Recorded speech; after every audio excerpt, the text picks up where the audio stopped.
Edwi ya sudah mau sebentar ya, hampir jam 12. Ya silakan Edwi, nyalakan kamera. Halo Bang Edis. Ya Kak Edwi, saya tanya dulu Kak Edwi ini muslimah ataukah Kristen? Masih muslim. Masih muslimah. Gimana Kak Edwi? Mau bertanya aja Bang Edis. Tapi kalau dari wajah-wajahnya kok kayak mencurigakan, ini bukan Islam loh. Kan aku udah pernah naik Bang Edis. Udah pernah. Biasanya kalau wajah-wajah seperti ini, nggak jilbaban, cantik, biasanya Kristen. Coba.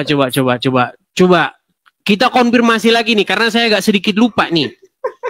Apa yang membuat kami yakin kalau Kak Edwi ini benar-benar seorang muslimah? Kan waktu itu udah pernah baca surat Al-Quran Bang Edis. Coba diulang lagi, karena saya pun lupa. Coba. Baru aja 2 hari kemarin kayaknya. Ya karena terlalu banyak kan yang naik sini. Coba mungkin siapa tahu penonton-penonton yang lain juga baru lihat nih. Coba. Bacakan kami satu surat di dalam Al-Quran, lalu kami akan yakin bahwa Kak Edwi benar-benar seorang muslimah. Coba. Terserah ya. Surat apa aja? Coba. Yang pendek-pendek aja ya. Boleh, silakan. A'udzubillahiminasyaitonirrajim. Bismillahirrahmanirrahim. Qul huwallahul ahad, Allahus samad, lam yalid wa lam yulad wa lam yakul lahu kufuwan ahad. Mantap. Ini muslim ya. Sah. Oke, gimana? Apakah yang mau Kak Edwi sampaikan di forum ini, Kak Edwi? Aku mau bertanya aja Bang Edis. Apa itu? Ya. Apa dasar keselamatan di dalam kekristenan? Dasar keselamatan di dalam kekristenan itu adalah Yesus. Bagaimana seseorang itu menerima Yesus sebagai Tuhan dan Juru Selamatnya, kemudian melakukan apa yang Yesus perintahkan. Seperti itu. Hidup benar sesuai dengan apa yang diajarkan oleh Yesus. Hanya itu. That's it. Hanya itu? Iya. Karena kan kalau di dalam Islam itu kan dia kan masih tunjukkanlah jalan yang lurus gitu kan. Tunjukilah jalan yang lurus. Dina syiraton mustaqim gitu kan. Iya, tapi banyak muslim nggak tahu itu. Iya, survei membuktikan bahwa 98% muslim nggak tahu dia itu apa yang dikatakan ketika mereka sholat itu. Sampai sekarang masih minta ditunjukkan jalan yang lurus begitu. Iya. Tapi Kak Edwi ini apakah sudah mulai meragukan agama Islam atau bagaimana? Gimana ya? Boleh, gak apa-apa, jujur saja. Kita meluapkan perasaan kita. Di sini itu forum yang keluarkan isi hati gitu. Apa yang buat ragu begitu. Saya tahu belum masuk Kristen kan? Atau mungkin sedang melirik atau belum sama sekali. Nggak apa-apa. Iya, belum Bang Edis. Belum. Tapi sudah mulai meragukan Islam kah atau bagaimana? Kalau meragukan sih gimana ya? Tapi bingung ada gitu sesuatu ya? Apa gitu ya? Apa itu? Bolehkah kami tahu begitu? Seperti kayak kedamaian gitu. Tidak ada kedamaian. Tapi setelah saya belum juga mempelajari tentang Kristen, belum juga Bang Edis. Tapi di dalam hati saya itu seperti ada kedamaian gitu. Kalau? Dibanding dengan yang sebelumnya gitu. Oke, dibanding yang sebelumnya. Islam gitulah ya. Ya. Hal-hal apa nih Kak Edwi, kalau kami boleh tahu, yang membuat Kak Edwi ini nggak nyaman dengan Islam gitu, dengan keislaman selama ini. Tapi lahirnya udah dari Islam ya? Iya. Udah lahir Islam. Apa? Iya. Misalnya. Apakah boleh mukulin istri, suami boleh mukul istri gitu atau bagaimana? Iya. Oke, suami memang ada itu ayatnya ya. Itulah makanya teman-teman banyak yang nggak tahu itu Kak Edwi. Jadi banyak orang Islam yang tidak terjadi di diri saya malah. Nah, iya itu. Karena memang ada ajarannya. Dan Muhammad itu, mohon maaf, dia pernah melakukan itu gitu. Jadi Muhammad yang katanya orang Islam itu adalah contoh suri tauladan yang baik, itu pernah memukul istrinya. Begitu. Jadi kalau ada muslim yang selama ini dia tidak tahu, dia menganggap bahwa Muhammad itu sedemikian rupa yang wow begitu kalau diceritakan, teman-teman muslim yang saya kasih tahu ya, di sini Edwi tidak termasuk memberitahu ya. Saya beritahu kepada kalian bahwa di dalam literasi Islam itu Muhammad tuh melakukan yang namanya pemukulan terhadap istrinya. Siapa yang dipukul oleh Muhammad? Itu Aisyah. Dia dipukul di dadanya. Begitu, sehingga Aisyah merasa kesakitan. Dan ayat Quran yang membolehkan suami memukul istri itu ada. Begitu. Apalagi nih, kayak Dwi, kira-kira? Apalagi ya, seperti kayak oknum-oknum bagaimana ya yang mengatasnamakan bacaan Arab gitu untuk melakukan kekerasan. Gimana? Melakukan kekerasan? Enggak Bang Edis, jadi kayak misalkan orang yang sakit gitu ya, tapi ada seorang kayak seperti Ustadz begitu menyembuhkan dengan ayat Al-Quran, tetapi agak menyimpang gitu loh. Oh, maksudnya dibacain ayat Al-Quran, terus apa gitu begitu langsung pengobatan gitu? Ya, tapi pakai bacaan Quran, tapi ujung-ujungnya tuh agak-agak menyimpang gitu loh, gak masuk di gimana gitu. Saya tahu ini lagi ngomongin apa ini. Maksudnya yang di pondok-pondok pesantren itu? Ya nggak di pondok, nggak tahu kalau di pondok pesantren yang Bang Adis aku nggak tahu, tapi ada di tempatku ada gitu. Oke, kalau dibacakan ayat-ayat Quran nanti karena banyak kasus ya, makanya kalau teman-teman itu mau melakukan sebuah observasi, ya aku bukan bilangin orang ini, tapi pernah terjadi di saya gitu. Makanya gimana itu contohnya, kayak Dwi, gimana? Contohnya gimana? Contohnya ya seperti apa saya bilang waktu itu ketika sakit gitu ya.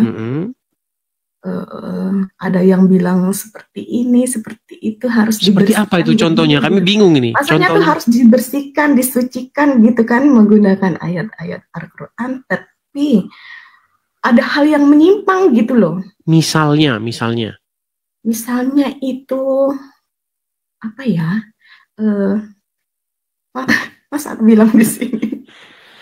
Maksudnya dia melakukan apa? Melakukan pelecehan gitu atau bagaimana? Maksudnya agak-agak mengarah ke begitu gitu kan.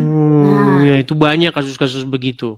Agak-agak mengarah ke begitu. Kalau teman-teman tidak percaya, datangilah polres terdekat, lalu tanyakanlah kepada kalian kalau misalnya lakukan penelitian, coba tanya-tanya di polres terdekat itu, berapa banyak orang-orang dalam tanda kutip ya ustadz apa melakukan hal-hal seperti itu, banyak itu. Menurut saya itu sangat disayangkan gitu Bang Edis gitu loh. Itu. Iya, tapi gimana ya? Kalau kita bicara tentang ayat-ayat Al-Quran yang digunakan, misalnya baca Al-Fatihah nanti untuk begini, kirim, itu sebenarnya nggak ada di Quran. Nggak ada di Quran. Bahkan Al-Quran itu menjadi satu-satunya kitab suci di bawah kolong langit ini yang kalau mau baca itu harus minta perlindungan dulu supaya jangan digoda setan. Coba ketika orang Islam mau baca Quran, pasti mereka itu mengucapkan itu, auzubillah itu. Auzubillahi minasyaitonirrajim itu kan? Ya. Aku berlindung kepada Allah dari godaan setan yang terkutuk. Ya. Coba kenapa mau ngomong gitu? Masa mau baca Quran malah aku berlindung dari godaan setan? Kok kayak seolah-olah Quran itu adalah godaan setan? Coba, kalau misalnya kita mau pergi ke tempat-tempat angker begitu ya. Kalau kita zaman dulu masih kecil gitu kan, habis pulang nonton layar tancap, pulangnya malam-malam gelap. Lewat tempat ini serem ini, baca doa gitu ah.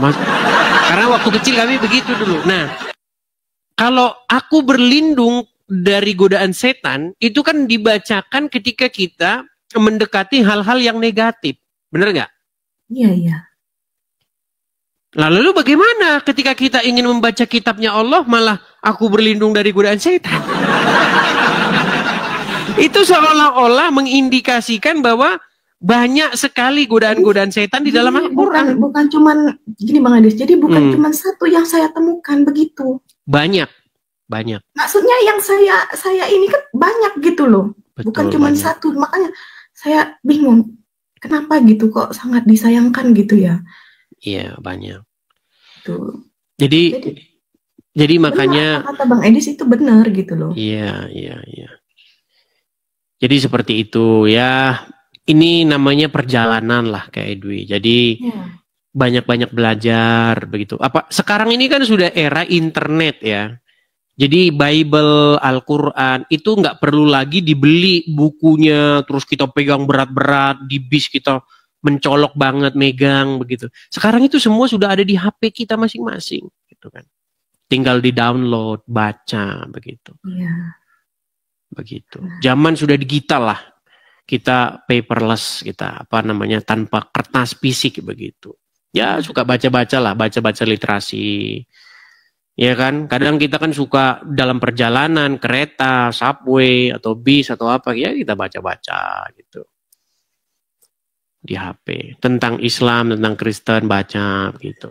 Bagaimana perbandingan antara tokoh Muhammad dengan tokoh Yesus, begitu. Mana yang lebih pantas untuk dijadikan suri tauladan, mana yang lebih pantas dijadikan contoh, gitu kan. Oh iya Bang Adis, kalau misalkan tentang ini apa sih pengampunan dosa itu kayak gimana itu di dalam ini? Pengampunan dosa? Iya. Pengampunan dosa itu di dalam Bible berbicara mengenai bagaimana seseorang itu bertobat dan menerima Yesus begitu. Sebagai Tuhan atau Tuan dan Juru Selamatnya. Sama itu. Sebagai Tuan atau Tuhan dan Juru Selamatnya. Jadi bagaimana kita itu menempatkan Yesus sebagai sosok yang kita jadikan pengendali hidup kita begitu. Apa kata Yesus itu kita ikutin gitu. Itu maksudnya menjadikan Yesus itu sebagai Tuhan atau Tuan kita. Jadi kalau Yesus bilang kasihilah sesamamu manusia, kita bilang iya gitu. Daulat Tuanku gitu. Itu kalau bahasa-bahasa zaman dulu tuh. Daulat Tuanku, siap kalau bahasa zaman sekarangnya itu. Kan Bang Edison pernah bilang kan Tuhan itu di Kristen 3 gitu ya. Jadi 1 gitu kan maksudnya. Iya, jadi memang kata Tuhan itu memang sudah maknanya itu sudah terdegradasi di dalam bahasa Indonesia. Makanya kita lebih senang menggunakan di dalam bahasa aslinya itu yaitu Rob atau Kurios begitu. Di dalam Al-Quran itu ada banyak Rob itu. Dan itu nggak jadi masalah. Ketawa Edis. Memang banyak. Iya, banyak Rob di dalam Quran itu. Yusuf pun dia punya Rob lebih daripada 1 di dalam Al-Quran. Begitu. Oke lah Bang Edis. Aku cuma ingin bertanya kayak begitu. Ya mungkin kalau hanya ingin pengen tahu saja. Di Taiwan ya, saya masih baru ingat ini di Taiwan kan? Iya. Bible di situ ada. Kayaknya ada Bang Edis. Ada, gereja juga banyak kan? Ada, tapi kalau daerah saya aku kurang tahu Bang Edis. Begitu. Kalau berarti bahasa Mandarin bisa ya? Sedikit-sedikit. Sedikit. Biasanya lancar kalau orang-orang Taiwan bahasa Mandarin. Ya kalau misalkan pasien yang ngomong ya bisa. Bisa ya. Oke. Ya belajar dulu begitu. Intinya kalau pesan saya artinya begini, yang selama ini Kak Edwi menjadikan Muhammad sebagai Tuhan, sebagai Tuan, ganti. Muhammad itu dibuang dulu dari hati, ganti dengan Yesus begitu. Karena banyak orang Kristen maupun orang Islam yang nggak ngerti apa maksudnya Yesus jadi Tuhannya, itu banyak yang nggak ngerti. Orang Kristen pun banyak juga nggak ngerti apa maksudnya Yesus menjadi Tuhannya itu, gitu. Tapi aku walaupun belum bagaimana, tapi udah sedikit paham sih Bang Edis maksudnya itu. Kalau mungkin kalau bahasa Indonesianya itu, bahasa Jawanya itu yang lebih enak kita. Orang apa sih ngomong-ngomong kayak Dwi? Saya orang Melayu. Oh, Melayu. Kalau bahasa Jawanya itu Gusti begitu. Kata Rob itu kalau bahasa Jawanya itu Gusti. Kata Kurios itu bahasa Jawanya Gusti. Bahasa Inggrisnya itu Lord. Nah, kata Gusti itu bisa itu buat yang di langit, bisa buat yang di tahta, yang memerintah bisa. Nah, kata itulah sebenarnya yang ditujukan kepada Yesus. Ketika murid-murid memanggil Yesus itu sebenarnya kata itu. Kata itu. Iya, Gusti itu.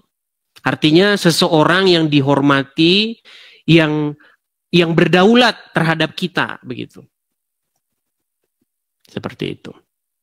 Jadi, dan itu memang dalam perdebatan antara Islam dan Kristen kan banyak kata-kata seperti itu. Misalnya ketika Maria Magdalena ya, ketika dia datang ke kubur Yesus, lalu ternyata didapati kubur itu kosong. Nah, lalu di situ ada tukang yang dikira dia sebagai tukang kebun. Nah, Maria itu di dalam terjemahan Bible itu, terjemahan bahasa Indonesia, dia bilang gini, kan seseorang yang dikira dia sebagai tukang kebun itu bertanya, mengapa engkau menangis? Begitu. Terus Maria dalam terjemahan itu bilang begini, Tuhanku diambil orang, mayat Tuhanku diambil orang. Itu kalau yang baca ini diketawain memang. Ya, itu jadi bahan tertawaan. Lihat nih, Tuhan jadi mayat dan mayatnya dicolong orang. Nah, itu memang kata-kata di dalam terjemahan itu kalau orang tidak paham. Ada sih Bang Edis, bagi yang gimana sih namanya, yang nggak bisa, karena kan setiap orang itu punya pemikiran. Ya, memang seperti itu. Makanya saya walaupun juga pernah bilang kayak gimana, kalau orangnya nggak bisa nerima, tetap aja. Ya, jadi maksudnya kalau kita paham di situ artinya, ya kalau orang Jawa nggak apa-apa itu. Gusti saya, mayat Gusti saya diambil orang, itu nggak jadi masalah.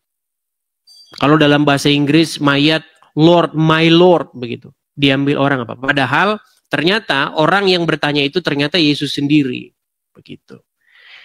Dan dia hidup begitu. Dia bangkit mengalahkan maut. Nah, jadi yang diinginkan Yesus adalah supaya setiap orang itu menerimanya sebagai tuannya, sebagai Tuhannya, atau sebagai Gusti di dalam diri dia.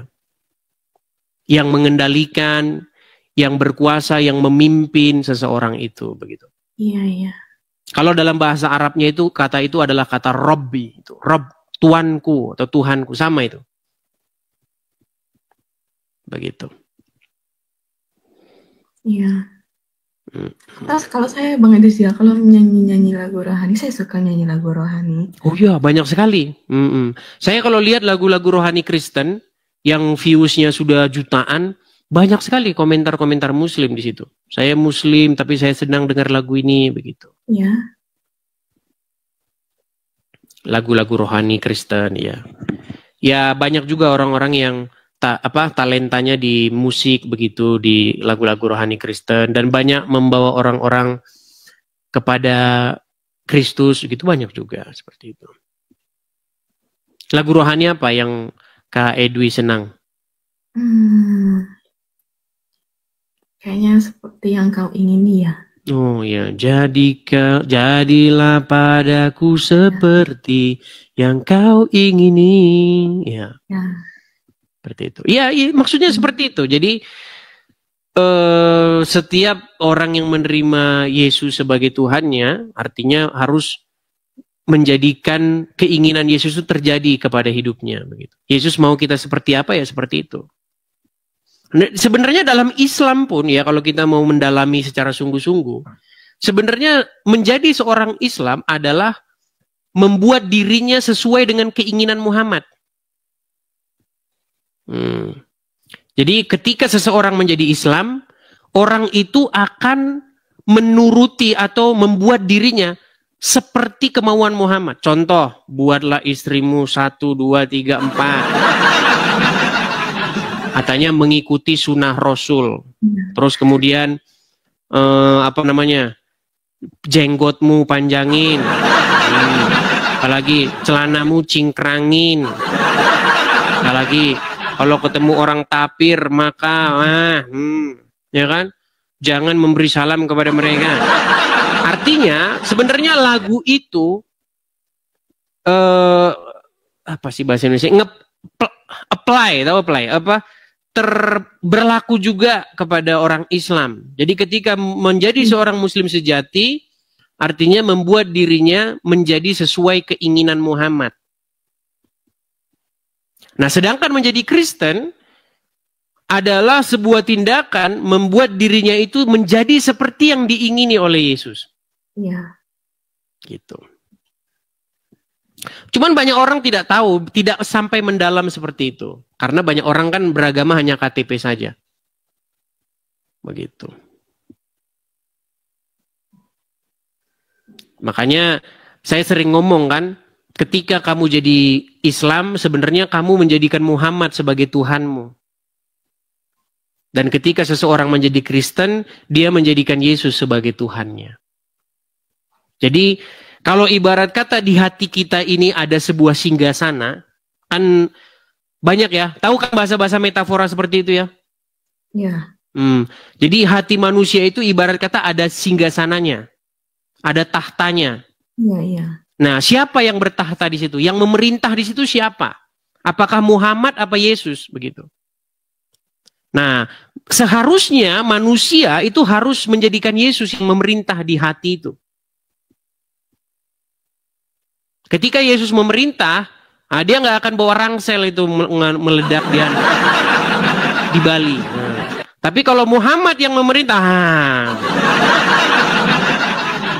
gitu. Itu banyak tidak dipahami orang. Gitu. Tapi kalau sungguh-sungguh mendalam, pasti nanti akhirnya ke situ.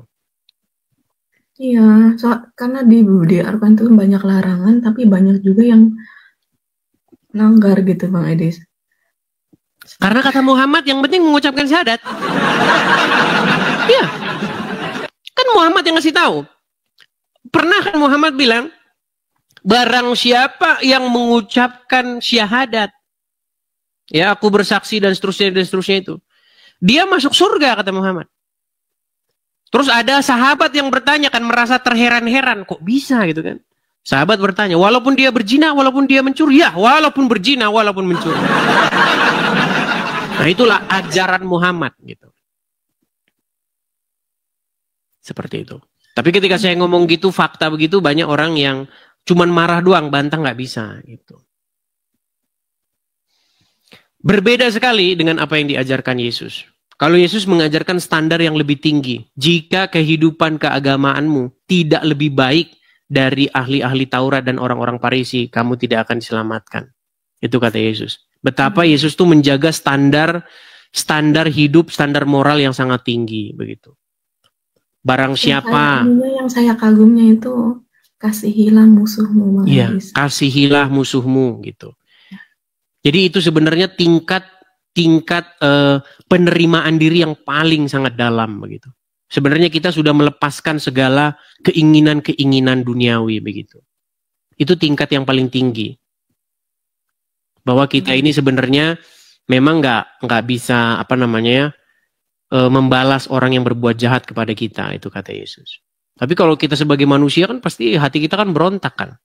Iya. Iya. Seperti itu. Iya, oke lah Bang Edis. Beda jauh ajarannya. Iya benar Bang Edis. Ya saya berharap Kak Edwi paham dengan apa yang saya bahasakan secara sederhana. Ya jangan ditunda-tunda, jangan lama-lama. Saya tahu di hatimu Muhammad masih ada bertahta dikit, cuman kayaknya dia udah mau melorot. Nah, saya cepat-cepat diganti saja Muhammad yang bertahta di hatimu dengan Yesus yang bertahta di hati, begitu. Seperti itu. Iya, Bang Edis. Hanya begitu ya? Ya Bang Ais. Oke, saya turunkan ya Kak Edu ya. Oke, saya turunkan. Ya, itu ya teman-teman ya, pelajaran singkat ya. Silakan yuk. Kalau ada muslim mau bantah, yuk naik ke sini. Bantah itu yang saya bilang tadi itu. Tunjukkan kepada saya sebuah argumen bantahan ya yang baik. Jangan datang ke sini cuman marah aja. Ngamuk aja.